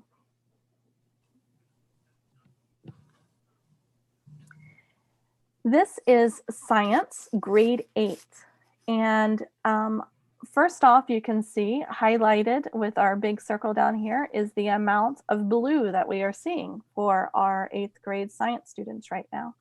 And if we go back up and look at their mean Writ, it's 211.9, and that is higher than the norm, which is 209.6. And 76 students are at or above the norm grade level mean Writ in the 8th grade right now. So this is some very promising data. And then in 9th grade, this is the first year that the middle school has been doing the MAP reports for many years now. This is the first year that we've done it in 9th grade. Here is a 9th grade reading report. You will notice here that the mean Writ, 224, is higher than the norm, 218. That's a big difference. And when we shared this data with our students today, they were very excited about that. They said, "We rock."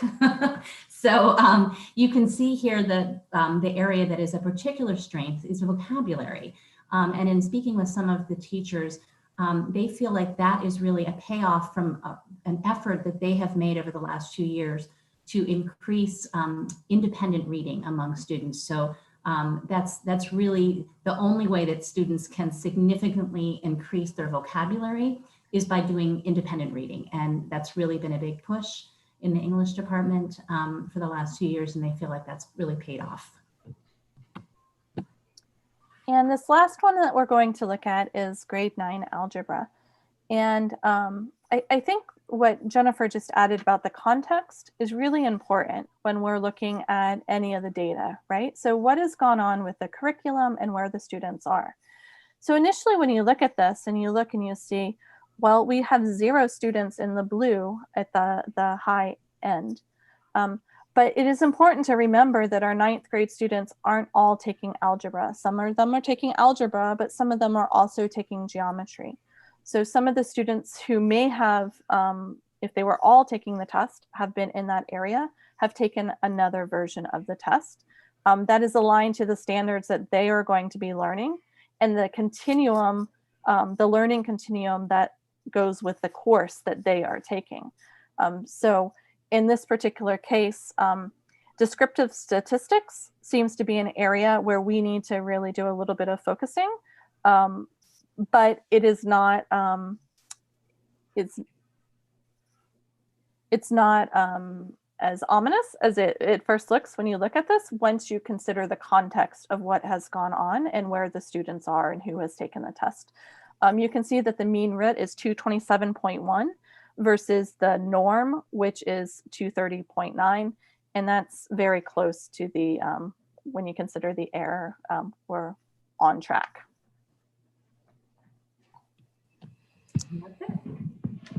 Wow, that's a lot of information. Thank you both to Jennifer and Mandy. That's great. Steve, I'm going to start with you, please. Good, because I have a lot of questions, unfortunately. I'd start with the comment that I agree. My recollection is that the middle school staff found MAP to be quite useful. So that definitely on the right track there.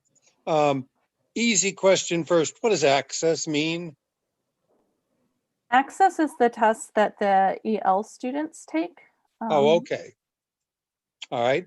Where does the time come from for the additional second and third tiers in the multi-tier instructional approach? Does it come out of other subjects? Tier 2 should be mostly occurring within the teacher's classrooms. So I think of that as a small group intervention that a teacher might do to support their students as part of the core instruction. Tier 3 can also be that, and it can be more targeted, or it could be a pull-out intervention that is not special education. So pulled out of their particular class It or depends pulled on out what of a different class? it depends on what grade level you're talking about. So if you're talking about middle school, it might be built into a learning block or flex block.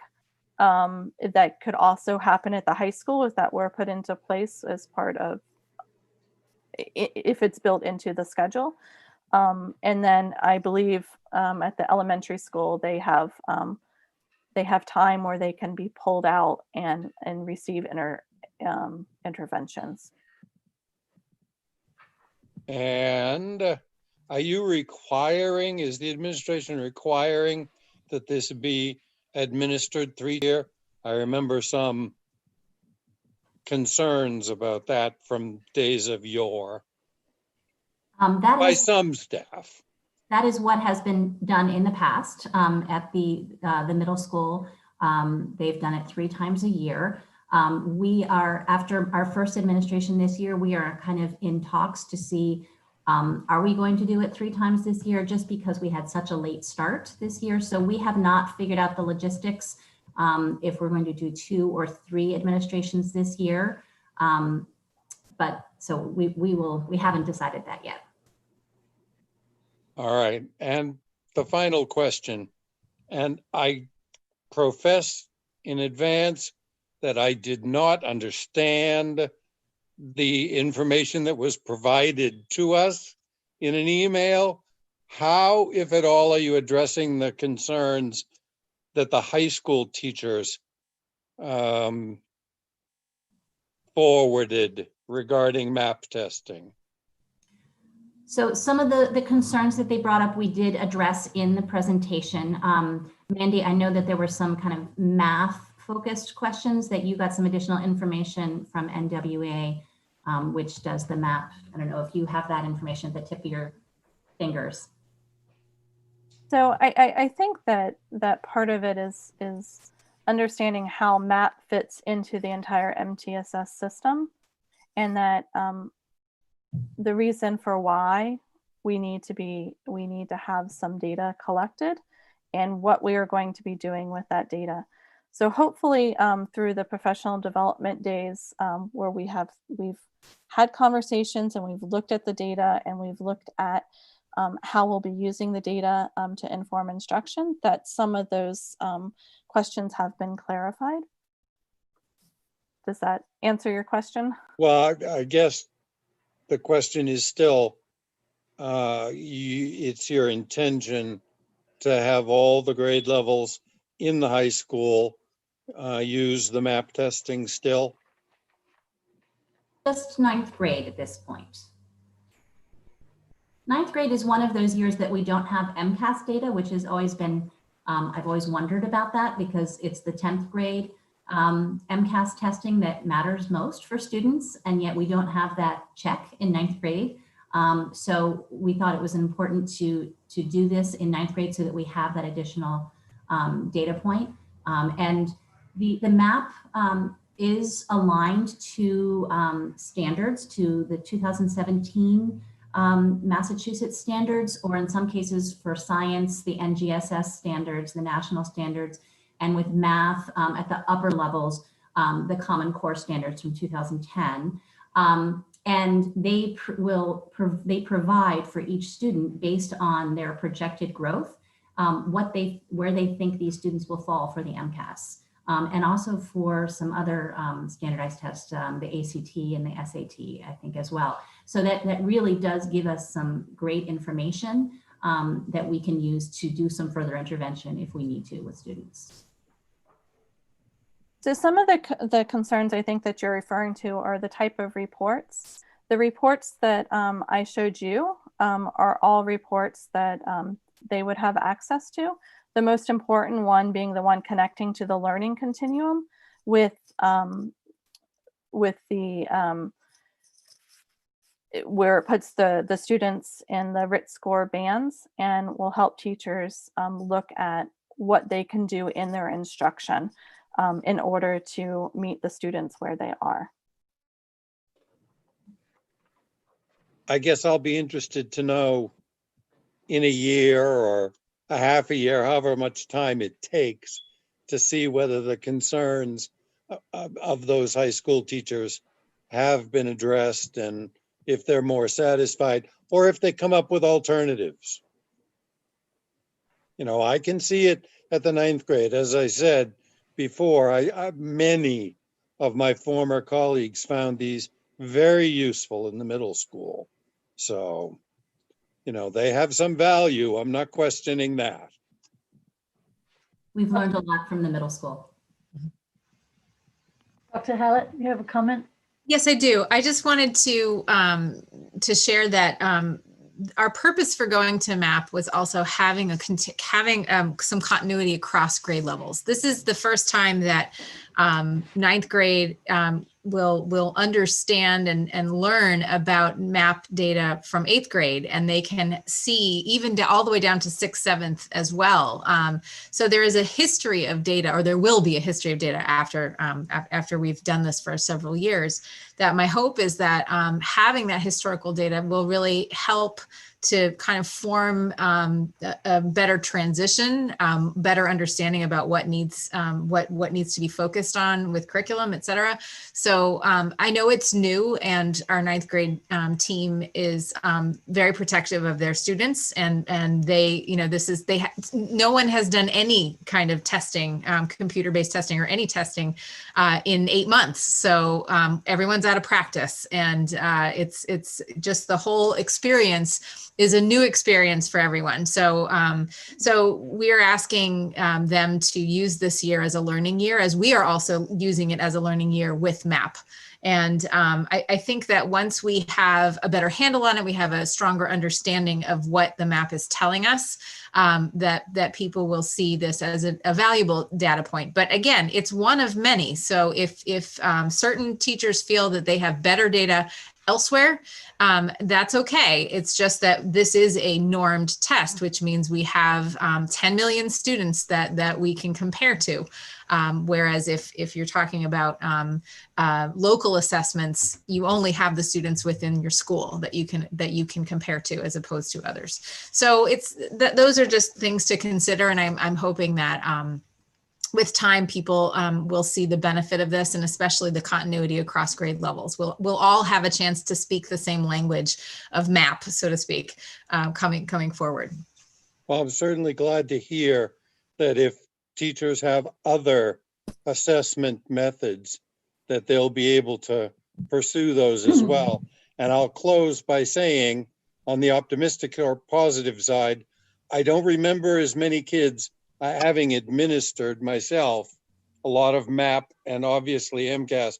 I don't remember as many kids in tears at the end of a MAP test as I do at the end of some of the Mcas tests. Thank you. Yeah. Thank you, Steve. Tim, questions, comments? You're muted still, Tim. Still muted.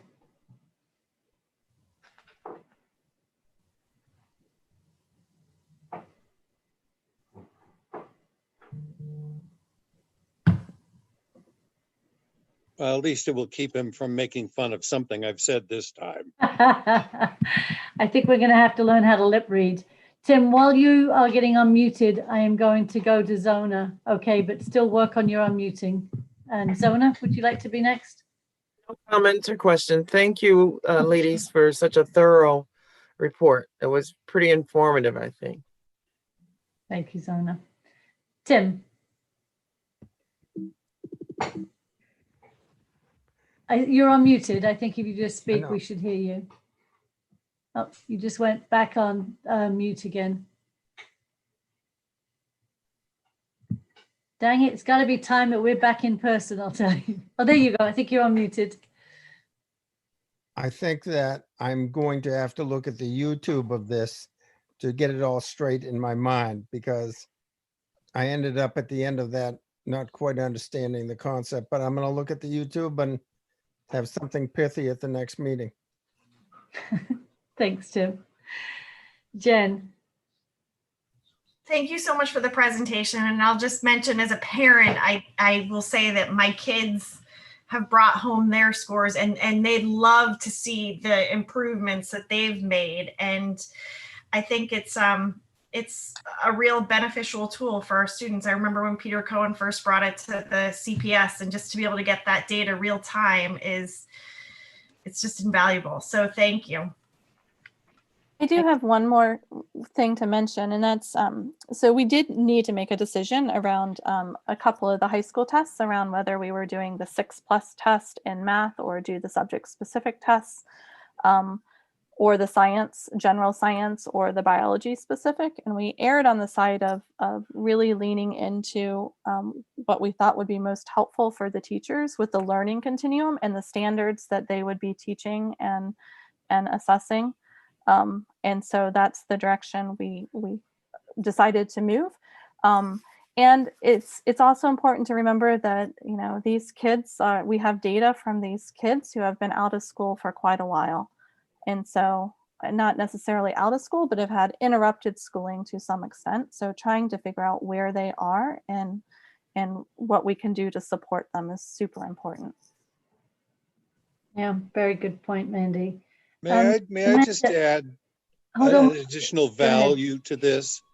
And that was the math and English language arts writing teachers were able to pull out distinct areas to recommend that we social studies teachers, for example, try to work into our curriculums where it was not a part of our normal focus under the standards. And I found that to be quite valuable. Today, when we had our data day at the high school, we did have some of our social studies teachers join with looking at the reading scores, because that was really important data for them to bring back to their department. Yeah. There's social studies, so much reading. So, Amanda, do you have questions, comments? Yeah, I remember taking the MAP test in middle school, and I know that it was always really helpful to be able to see my own scores and where I improved or where I still needed to improve. So I think it's a really helpful thing. Thank you. Just looking at some of the notes that I was making before the meeting tonight, and you did answer many of the questions that I had, but you say that you, I think if I understood correctly, that you're administering these tests 3 times a year. So I'm wondering how much time is taken. We often hear, and I know myself as a parent of 2 graduates, a lot of time focused around the Mcas and the taking tests and practices, and then ultimately the day of the test, depending on what kind of test taker you are, could lead to a lot of stress, not only for the student, but for the teachers and the school environment.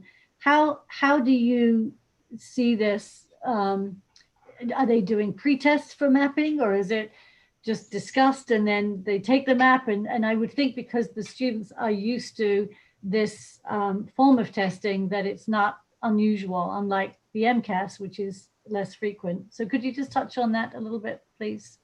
sure. So it's interesting because the students who have been through the middle school testing are so used to this. At one point, Mandy Vassal had to proctor one of the tests in 9th grade, and she wasn't quite sure what to do because she was new to it. And the student said, "Oh, you just need to push that blue button and then, confirm me." And they knew exactly what she had to do. Very comfortable with it. And we're very clear with students and with families. We sent a letter home to all families before doing this, that this is really not, it's not a high stakes test the way the Mcas is. This is just a dipstick to find out where students are and to find out how we can best help them grow next. So I'm really thrilled to see that that this data has been shared with students, as Amanda said, in the middle school, which is really wonderful, because I know that teachers in the middle school have done some work where they meet with students and say, okay, let's set some goals based on this. And so it's really about growth and about, for us as administrators and teachers, making sure that we are providing the kinds of instruction and curriculum that will help students move forward.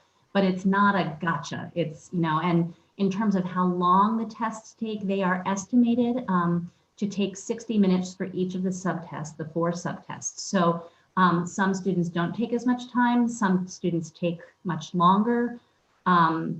Interestingly, the students who are performing really well tend to take longer because their reading passages get longer and their math questions get more complicated. So you may have some students that take significantly longer. Every school does schedules the testing a little bit differently. In the middle school, they've kind of got it down to a science because they've been doing it for so long. Each team decides, are they going to do it in which classes are they going to do the testing? They knocked it all out in 1 week at the middle school. At the high school, we've been kind of experimenting with which will be the best times to do that. We have very long advisories twice a week, so we use some of those. We use some of the remote learning time on Wednesdays.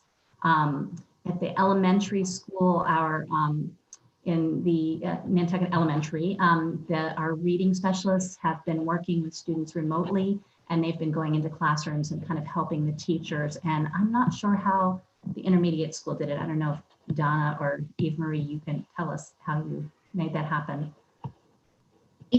Our teachers administered in their classrooms, and Donna was a great support, as well as Mandy with getting things going. And I was supporting stragglers by taking students who hadn't finished and working with them so that they could complete the assessment at another time, or maybe they were absent or that kind of thing. So it was an all hands on deck kind of approach, but not all at the same exact time. So I don't know if I answered all your questions, Pauline, but if you have more. You did, thank you. Being a visual person, I loved all of these graphs and I love the real-time information. I love the student profile report. I think that would be really a great incentive, and as Amanda mentioned and Jen did for her children, like to know where your growth is and also where you need additional support. I think that's just great information. I love the summary with the quadrant chart.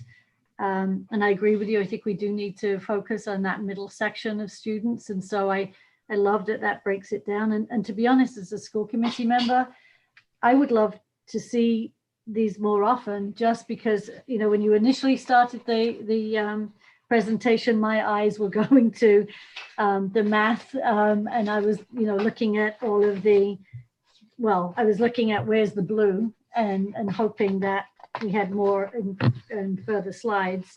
But I think that it shows us the information that we know. We still have a lot of work to do in the area of math, but I think that having such great information and so readily accessible, it would be helpful to see from our side, I think, to sort of to have maybe some updates as the school year goes on to see. And I know that's something you're all looking at all the time, but we don't necessarily see that as regularly as maybe we could. So, and I love the measurements of growth over time, through elementary through high school. So thank you. And thank you for such a wonderful and detailed presentation.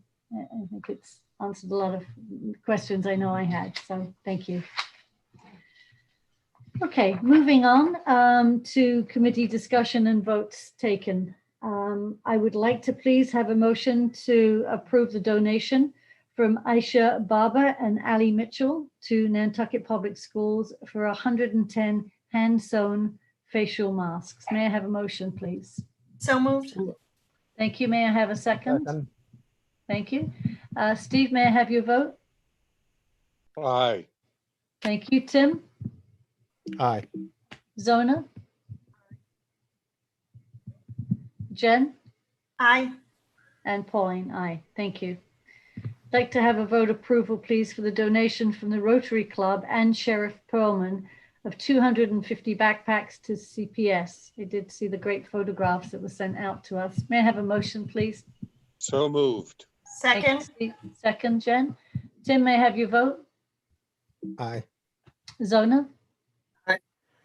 Jen? Aye. And Steve? Aye. And Pauline? Aye.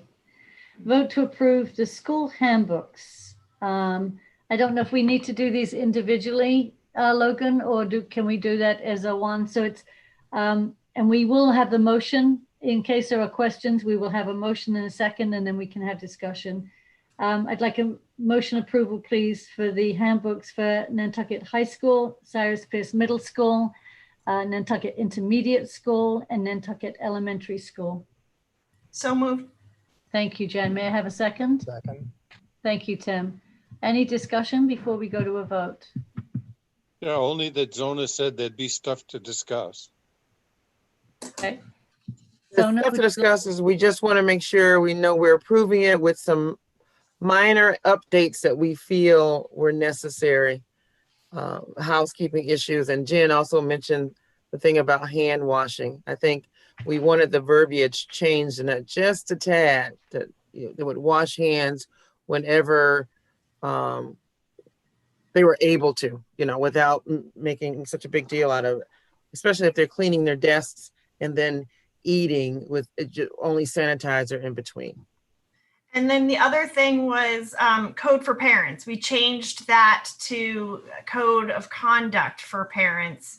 And the wording we wanted to change, instead of the code for parents is sponsored by the Nantucket School Committee, it would be supported by the Nantucket School Committee. Beth? If I can just share that I have already shared the 2 electronic versions that were worked on in our policy committee for adjustments, and that the other 2 will be shared tomorrow. So we hope to have all of these minor adjustments made, and we will present the updated as soon as we have them completed. Great. Thank you. Terrific. Thank you. Tim, may I have your vote? Aye. Steve? A very trusting eye. Thank you, sir. Zona? Aye. Jen? Aye. And Pauline, aye. Thank you. And thank you for your work at the policy level to review them. May I please have a motion to accept the meeting minutes of October 22nd? Move approval. Thank you, Tim. Seconded? Second. Thank you. Jen, may I have your vote? Aye. Zona? Aye. Steve? Aye. Tim? Aye. And Pauline, aye. Thank you. May I have approval? You may have whatever you want. I move to approve. Yeah. Approval of the executive meeting minutes of October 22nd. So moved. Thank you, Steve. Thank you, Zona. Jen, may I have your vote? Aye. Tim? Aye. Thank you, Zona. Aye. Steve? Aye. And Pauline, aye. Finally, transfers and invoices. May I have a motion to accept? So moved. Thank you, Jen. Second? Second. Thank you, Tim. Steve, may I have your vote? Aye. Tim? Aye. Zona? Aye. And Jen? Aye. Thank you, Pauline Proch, aye. Okay, moving on to subcommittee work, discussions, reports. To school committee members first. Have you had any, do you have any reports under your subcommittees? Well, negotiations, we worked really hard reading each handbook. It was a very long haul, reading each handbook front to back. And then we met for 2 hours yesterday to review them as a committee. And then we plan to meet at some point next week. We just have to come up with a day and time to discuss our policy I. And also there is a safety and security meeting at the high school that I'll be attending tomorrow. One question I do have is, in the past, we've had district-wide safety and security meetings, and now I'm just being invited to the high school safety and security. So I'm just wondering if you can speak to that, Beth? Absolutely. First of all, please forgive me for correcting you, but I think you meant policy and not negotiation subcommittee. I I say negotiations? You did, but that's no, all I right. don't mean negotiations. For the Thanks record. correcting me. Yeah. Not a problem. I think we all knew. Been a long day. Understandable. We did have a safety and security meeting that happened about a month ago. I think, Diane, is that correct? It was about a month ago. So we'll be having another one coming up soon, and we'll certainly make sure that you're invited. Great. Thank you so much. That's it for me. And okay, thank you, Jen. I too will be attending the meeting at the high school tomorrow in person at 8 a.m. So thank you for that invitation. Amanda, can we have your report, please? Student Council Rep. Yes, so my first update is that Veritas has just come out with its first virtual issue. And these articles can be found on the website, which I believe is veritasnantucket.com. So that's really cool.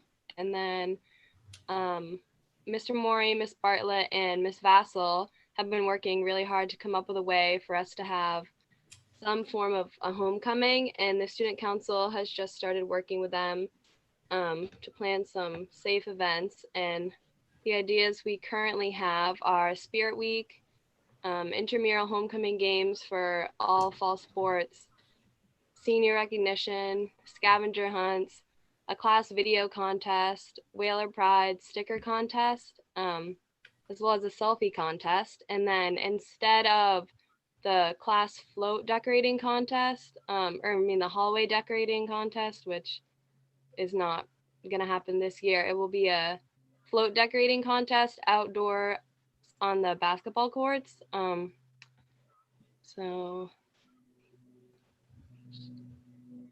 Yeah, and then I also want to talk about the student forum, which is a meeting with Miss Vassal and some of the students, where we talk about kind of updates on how we think school is going, any suggestions we have, and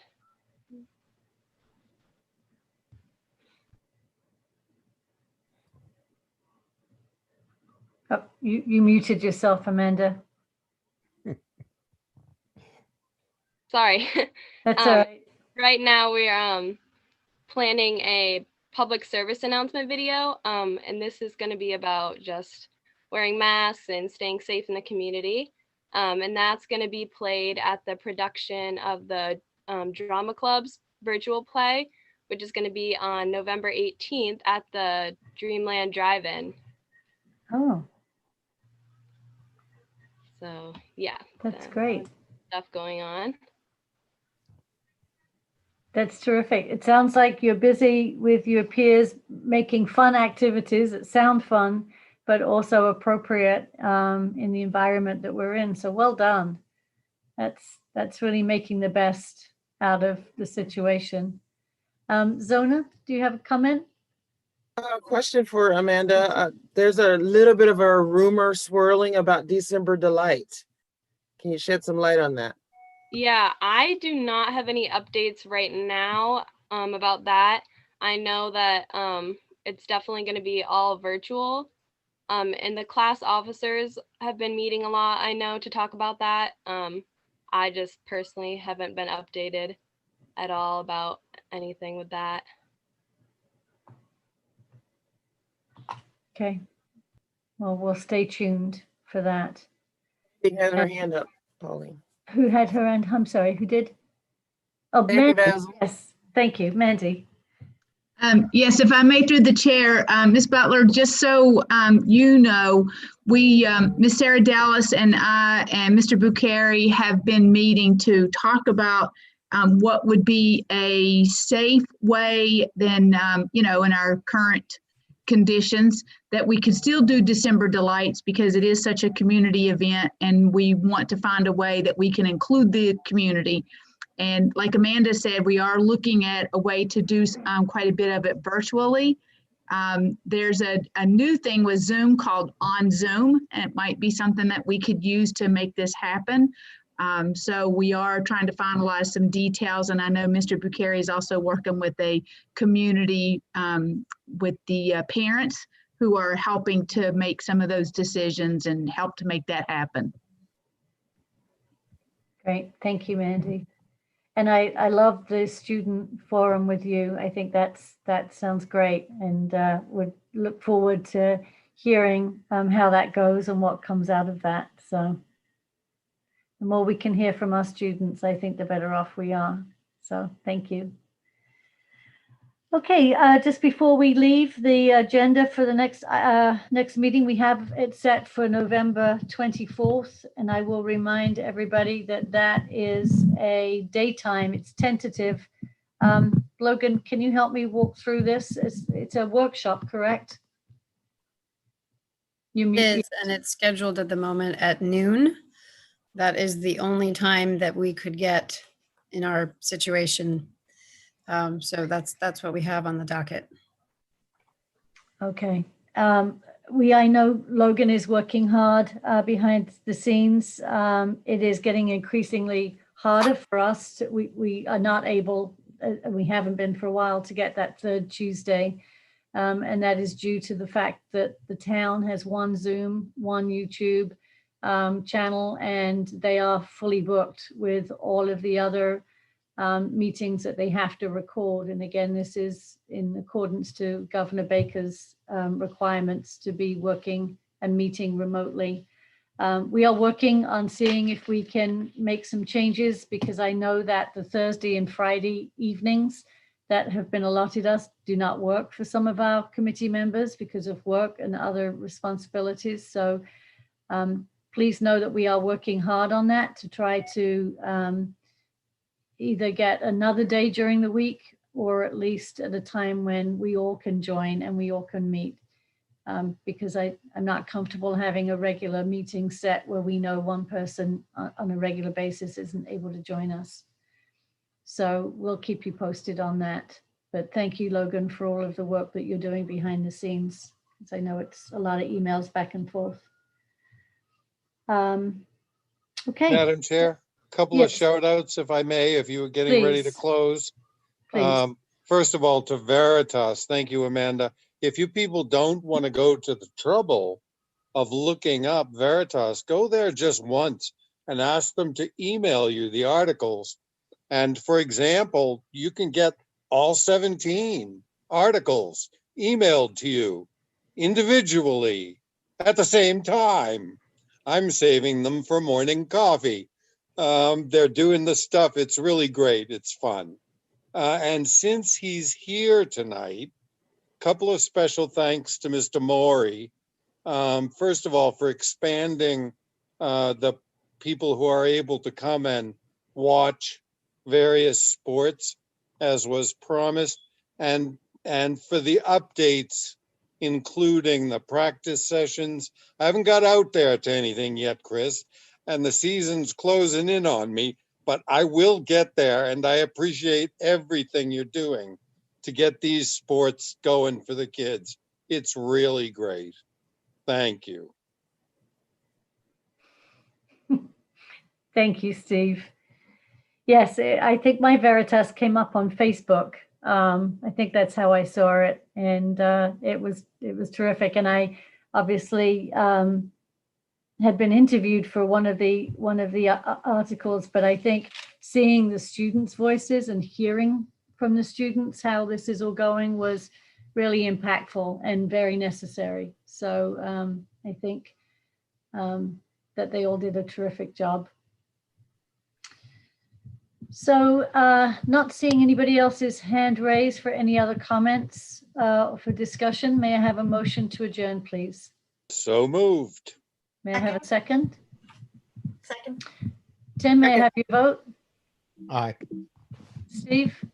Aye. Zona? Jen? Aye.